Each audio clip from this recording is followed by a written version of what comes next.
Welcome to our first ever YouTube video. I'm Bob. And I'm Barb, and together we make up Hedis World. Back in September of last year, we toured the Forest River Riverstone factory in Topeka, Indiana. Tom Ewing was our tour guide. I believe he is the regional sales manager. That would be correct. So stay tuned and we'll check out this new Riverstone RV plant together.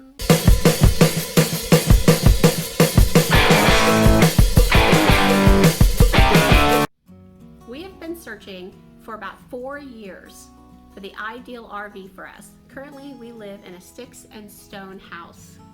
And the reason why we call it a sticks and stones because we have lived for 30 years in a log home with stone accents. We are currently working on selling this house now. There'll be a whole separate video on that. You can check that out later. Then we're going to transition into full-time living. Full-time RV living. We met Tom Ewing several years ago when we toured the original plant up in Indiana. We ran into Tom Ewing several times, mostly at some of the larger shows. We have been to the Hershey show, I think 4 times. Isn't that right? Yes. 4 times? Yep. And then the Tampa large RV show in Tampa, we've been searching there, been there 3 times. Yes. So every time he sees us, he's like, uh-oh, here they are again. here they are. Are you going to buy? Are they going to buy? So we are still in the planning stages, but we do have it narrowed down to an RV. So let's get this tour started as we promised. Come with us and we'll take a big tour through the factory. The new plant location is in Topeka, Indiana. The old plant was kind of an old dungy old plant, and they did maybe the Riverstone models. They might have did 2 a day. Yeah. They are currently, their production with this new plant, this new modern plant, they can do 5 to 6 fifth wheels a day. They're mostly built by the Amish. They don't like to be filmed, so you're not going to see them on camera unless it was by accident. They have a wonderful way that they take care of their employees. The Amish all ride their buggies to work, and they have this beautiful big giant barn that they store the horses in during the day in the buggies, and the horses are cared for. And Yeah, they food and waters are provided for yeah, them. so it's kind of neat. I mean, it's kind of neat. Just the quality of work that the Amish do is amazing. So we're very lucky to be getting a camper that would have this type of craftsmanship in it. It begins with them bringing in the frame. Here they mount the axles and put it on the underbelly and insulate the unit. Here are the holding and water tanks. There are heat ducted openings in these areas. It is a 12-inch I-beam frame, which maintains the RV better than a box frame. Now down here is where the I-beam is. Here Tom is demonstrating. The camper is like a leaf spring, which allows it to flex. Then he shows us how the frame kind of stacks on top of one another. And basically, what is it now, Bobby says? Well, you have a 12-inch I-beam frame. Along up front, you have an 8-inch stacked frame, which gives support for the hitch. These supports are not for the floor, but to tie together the top and the bottom frame, basically making it a steel cage. Wow, that's a lot of steel, Bob. Yes, it is. What do other campers have? Most campers up front are put together with aluminum and not steel, where Riverstone stands alone is they weld their entire front cage to create the strength for the hitch. So when you're driving down a road, you don't get that flex. And they also have aluminum floor joints, which are really strong for floors, but do not tie those frames together. Also, he shows us where they use a 5/8 thick plywood and not a particle board on the floors and on the roofs. Yep, the floors, the floor joists, the studs, the roof trusses, they're all made out of aluminum. At this point, I was totally blown away by everything. The last time we toured the old factory, they were on summer break. So it was just Tom and us, which was nice. Yes. Yes, it was quieter, but we didn't get much detail. This time we got a lot of detail. It was like a big jigsaw puzzle coming together, making it very real for us.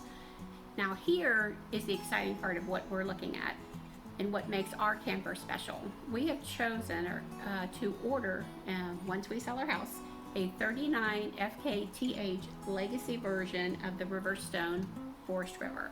It is a 44-foot RV with a front kitchen, middle living room, and back bedroom. And in the very back, it is a toy hauler, but not a traditional toy hauler. It's like a garage. You can't access it from the inside. You have to go outside. You have to go around, and there's a door that drops down, and then you can store your toy, A Can-Am Spider. Can-Am Spider, in the back, as well as having room for additional storage.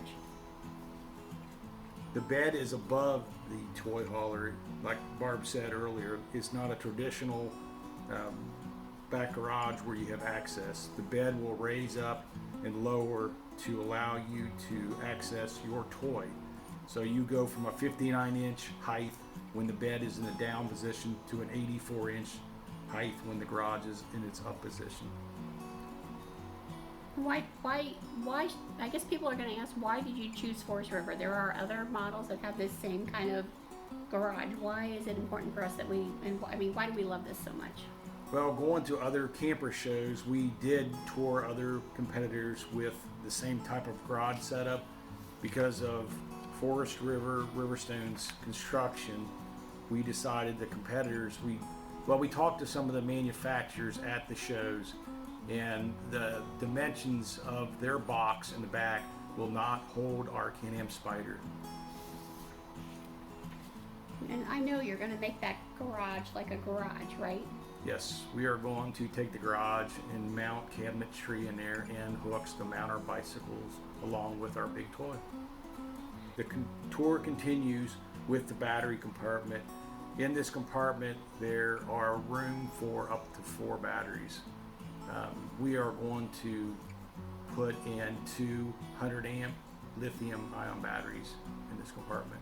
All right, so Bob, why don't we talk a little bit about solar now? What comes with it and what are we doing? Okay, this unit does have factory installed solar.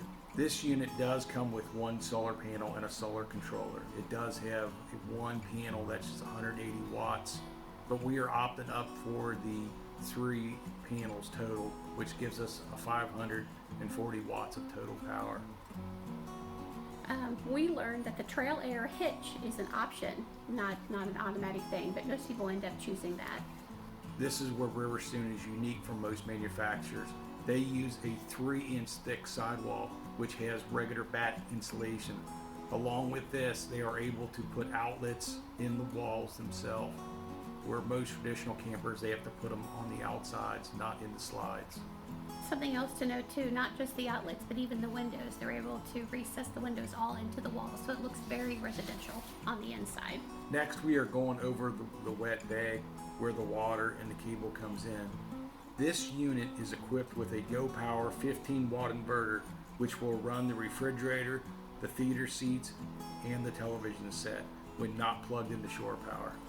Now here in the video you're going to see 2 different kinds of colors of insulation. So I said, does that matter? Is it thicker? Is it less? What does it mean? It means absolutely nothing. Just wanted to let you know. After the installation, they added the sidewalls.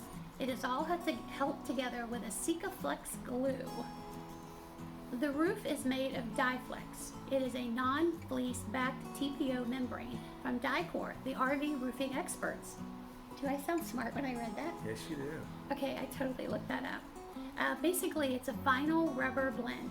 It's kept on a big giant roll way above them, and the guys grab it and they kind of run it down the thing. They lay it down, it conforms to the roof, and it provides a nice, snug, tight fit. It all comes in the same color, and it's got kind of a pebbled texture, which helps to, kind of keep it dull and keep the reflection down. It gives it a nice classic look. And I'm going to try to link the construction video so you can see kind of how they do all that kind of stuff. Here, Tom shared some information on the Truma hot water heater, which is a continuous hot water heater. Unlike most campers, they may have a 6, 8, or 12-gallon water heater. And I love it. I'm super excited because when we are going to be hooked up, I am going to be taking wonderfully long showers. Okay, now the video is going to take us into stepping in and out of a couple campers. What you're going to see is that it's not our campers. There are other models of the Riverstone legacy brand, which are fine ones to have, but you can kind of just see how they have accommodations. Ours is going to have a very large kitchen up at the top. We both love to cook. We like to can. We're all about fresh foods and fresh eating, so we're very excited about that. That was one reason we chose it. It's got a nice large living room that the kitchen kind of looks down over, and a huge fireplace that resembles kind of like a wood look, I think. Yeah, stacked wood. Yep, and then it's got, of course, the nice bathroom, and then the bedroom is in the back. So I'm very excited. It's very beautiful, and it's gonna have a place for me, and it's gonna have a place for him, and it's gonna have a place for us, and also for our cat Amelia. She has most of the camper, I believe. And then Bob, why don't you talk about the suspension, because that's something I'm not good on. Yeah, with this particular camper being a toy hauler, it has three 7,000-pound axles that are independently leaved, but we are going to opt up for the independent suspension. It gives you a 5 inches of travel, but it's a torsion bar suspension. It's not your conventional leaf spring suspension. All the legacy models do come with disc brakes.